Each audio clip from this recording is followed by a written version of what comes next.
Hello everyone, welcome back to my channel. Now in this video, I will be making a comparison between the Keepley and the Blokees Charizard. Now this is a video that I've been planning to do a while ago, but I don't know, I just keep pushing it back until I realized that it's been a while since I made the build video of these two. So yeah, now that I have a little bit of free time, I realized that maybe it's time that I do one, because on those build video, I always I do see some comments that they do want a deeper comparison between these two. Now, on the Keepley's and Blokees Pokemon line, I think so far this Charizard is one of those Pokemon wherein they have both versions. And I guess this one are the most easier to compare because they are the same character. Now, at first glance, you can already see the one of the huge difference of these two model kits is that the Keepley, which is on the left, is bigger than the Blokees one, which is on the right. And then when it comes to the orange color, let me just fix the wings a little.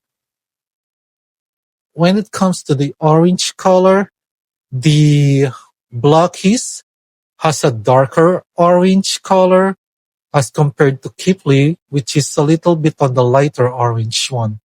And then I think one of the big advantages of Blokees compared to Keepley is the articulation, because as you can see, articulation wise, the Blokees one has more. Now, if you want a deeper review of the individual of this individual one, meaning a deeper review of the Blokees and a deeper review of the Keepley, I will leave a link of the build and review video on the comment and the description of this video, because this one I just wanna do a pure 100% comparison. So as I said, when it comes to articulation,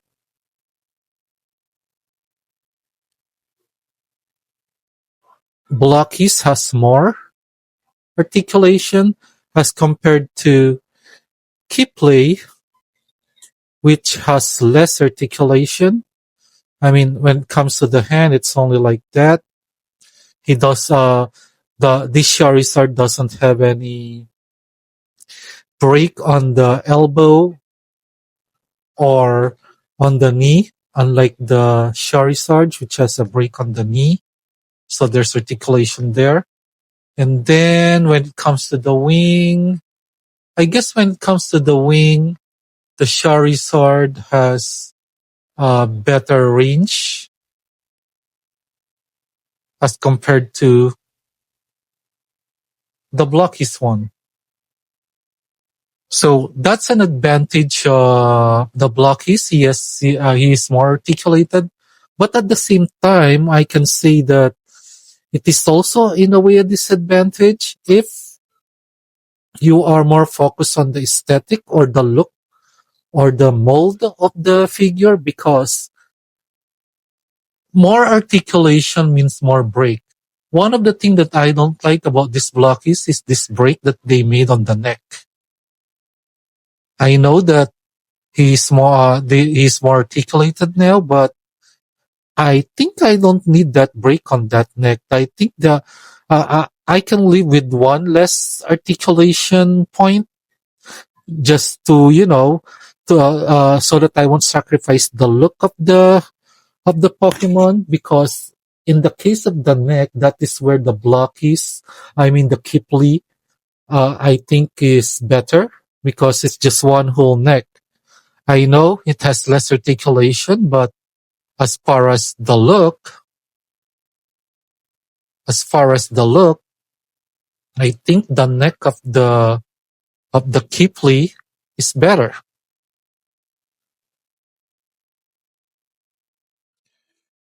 If you are curious about the scale, the Keepley stands at around close to 6 inches, and then the Blokees stand close to 5 inches.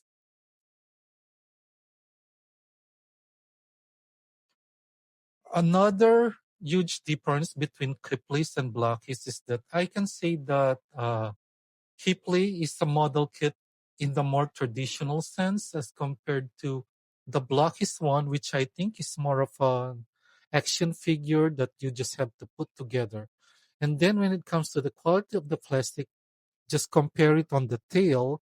I believe that the Blokees has a better choice of material or plastic because I think this looks better compared to this one. And the Keepley one is the plastic of the Keepley one is the typical plastic that you will see from a model kit, and it doesn't have any weight. This is very hollow. Com- Considering the fact that it is bigger, it is hollow and lighter. But and since the Blockies is more like an action figure, meaning it is made mostly of solid whole rubber plastic, so it is not hollow inside. Despite of the fact that this is smaller, he has more weight. The Blockies has more weight. So overall, guys, I think it depends on you on what you really like. If you are more focused on an articulated on an articulated unarticulated figure or Charmander, I think you could go with Blockies. But then I also find some people which prefer the Keepley because they did not sacrifice the mold. It actually looks better, despite of the fact that it has less articulation. I mean, the leg is just like that.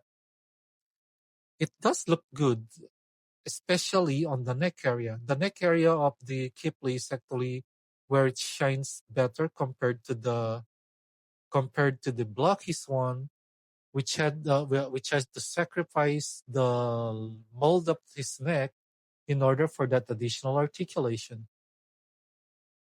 Now, guys, I I think I've covered most of it already on the difference between these two. Now it is up to you guys on which do you prepare.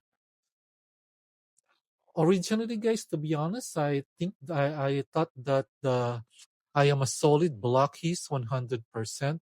But through time, I'll be honest, guys, some of the joints of the Blockies becomes loose, especially this one on the wing.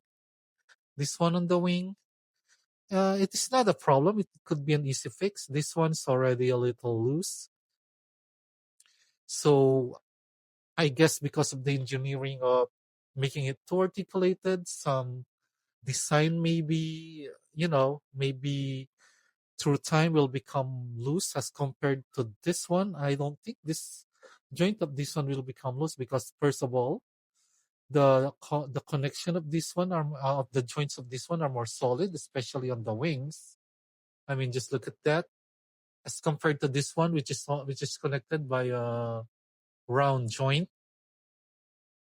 So again, more articulated, less articulated, but I guess through time, Keepley will still look like this, and all of its joint will still be tight because of the plastic that it used, meaning the model kit, and not just maybe the plastic, but because of the overall design, wherein it is made of less connecting parts because, as I said, they didn't want to sacrifice the mold of the figure as compared to the articulation. So, bottom line, guys, again, I think both figures look good, but yeah, it is up to you on which you really prepare. Do you prepare articulation or do you prepare mold? Because I think that when it comes to articulation and plastic quality, uh, Blockies takes the crown. But when it comes to mold and overall aesthetics on how the figure looks, I think the Keepley one looks better. This and yeah, and I think it will become it will be more durable through time because, as I said, right now, I think the joints of my Blokees one is already starting to get loose. Now, when it comes to accessories, guys, you can just check the link on the comment and below for the individual review for my individual review of these figures, where I go in detail on what they come with. But as far as comparison, guys, I guess that this is the video. And what do you think, guys? Leave in the comment which version of Charizard do you prefer? Is it the Keepley or the Blokees one? Me, to be honest, I'm just waiting for which brand does release their Wave 2, because right now Blokees is, I guess, it's just too slow. They already Blokees already released their Wave 2 of their smaller Pokemon brand, but when it comes to the Class L, there's still no Wave 2. I hope Keepley will also start to release their Wave 2. So either way, guys, I think either choice you will either choice is you can never go wrong on either choice. I guess it's just a matter of preference and taste. Because I'll be honest, guys, before I'm very biased on the Blokees one, but through time, this Keepley started to grow on me. Anyway, guys, if you've reached this part of my video, thanks a lot. If you like my video, please don't forget to leave a like, share, and subscribe. And as usual, guys, enjoy life and keep collecting.